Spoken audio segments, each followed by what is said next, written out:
Ladies and gentlemen, please welcome to the stage Greg Robillard.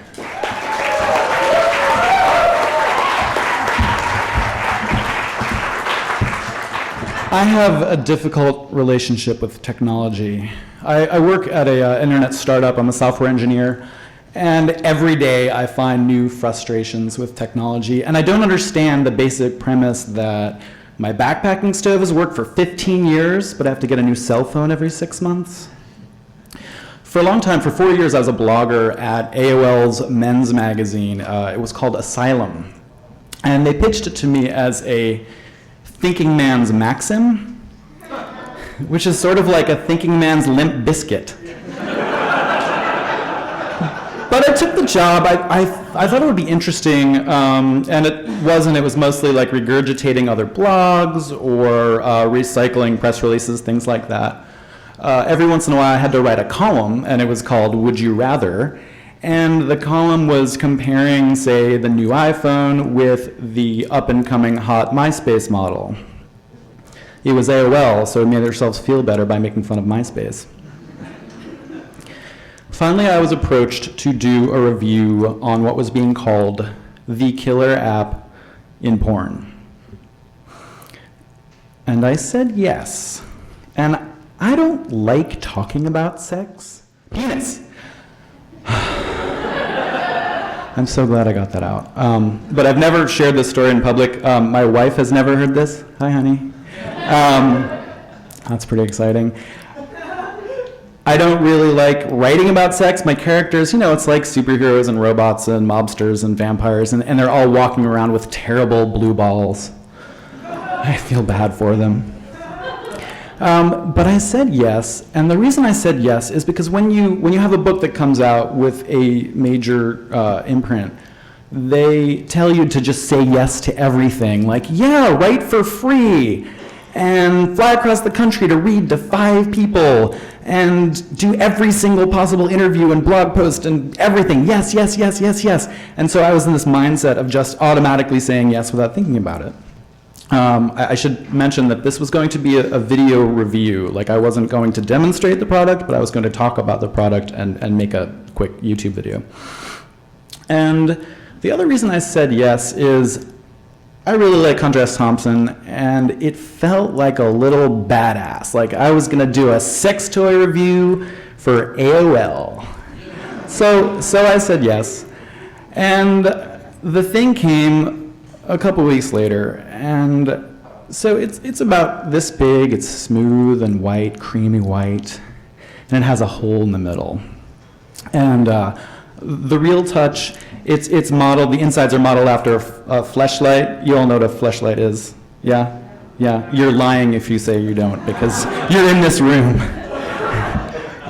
It's sort of sculpted like female genitalia, and plus the Real Touch had lube jets. And the thing, though, that makes it the killer app for porn is that it vibrates. And it vibrates in sync with streaming pornography on the Real Touch website. Yeah. And I just want to say, I'm not the kind of guy who likes to put his most precious organ in inanimate objects. I've never been like, oh, warm apple pie, side of beef. That's not my thing. And I've also never really been the kind of guy to put my most precious organ inside something with electronics. And I've really never been the kind of guy to put my most precious organ inside something that has warning labels. But I said I'd do it, so I put it away for a couple weeks. I hid it in the office. I didn't want my kids finding it. So finally I was like, all right, I got to do this. The Real Touch people are badgering me to do this review. And so I set it up.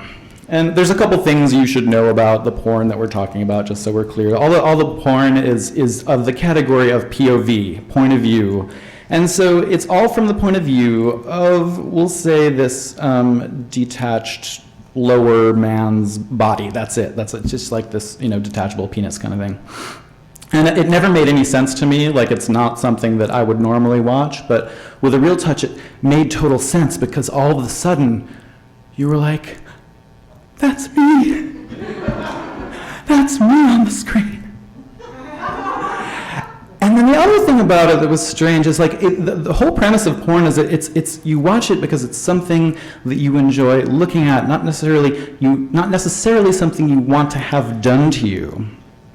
For example, in a common scenario, a woman will go down on a man and she will have his most precious organ, just the tip, just like the most sensitive, like 500 million nerve endings right there, just the tip right in her mouth.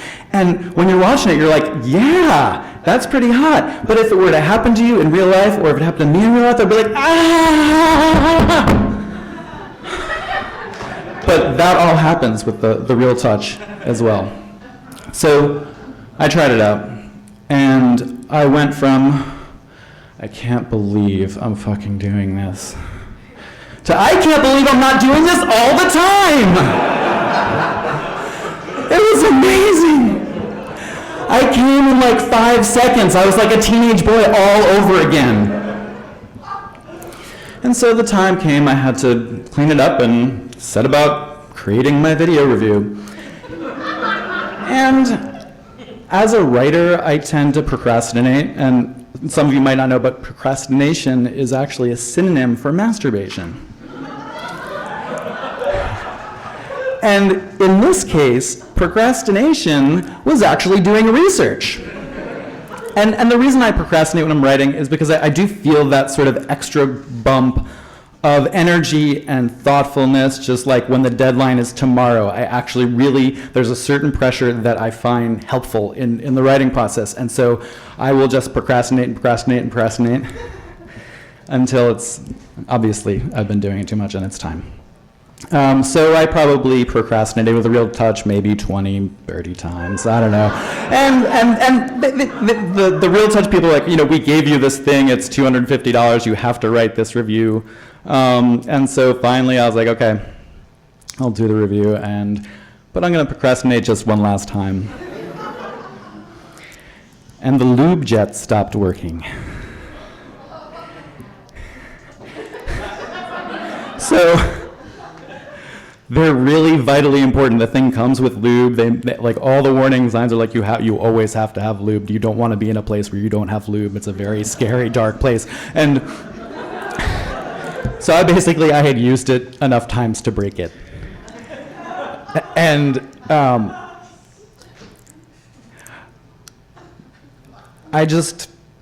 I withdrew. I was battered and humiliated and kind of disappointed.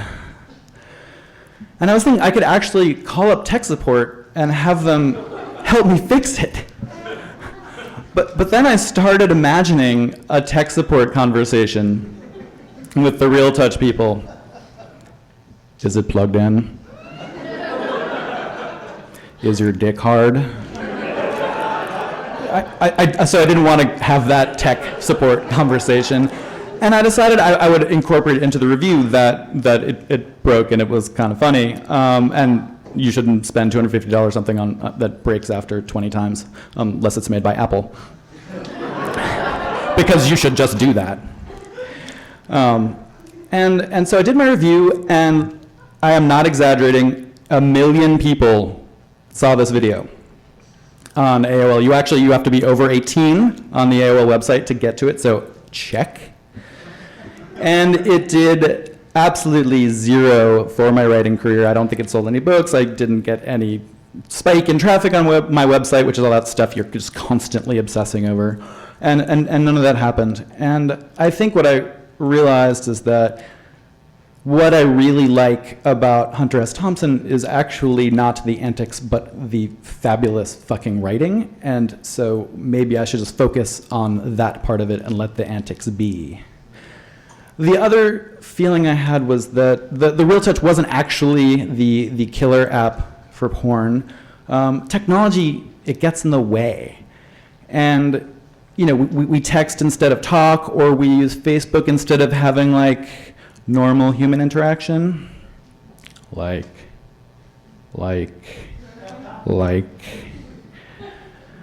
So I found for me that technology, it didn't enhance the experience, it became a whole different experience altogether. So I'm going to stay with my own killer app for porn, which is also called the internet.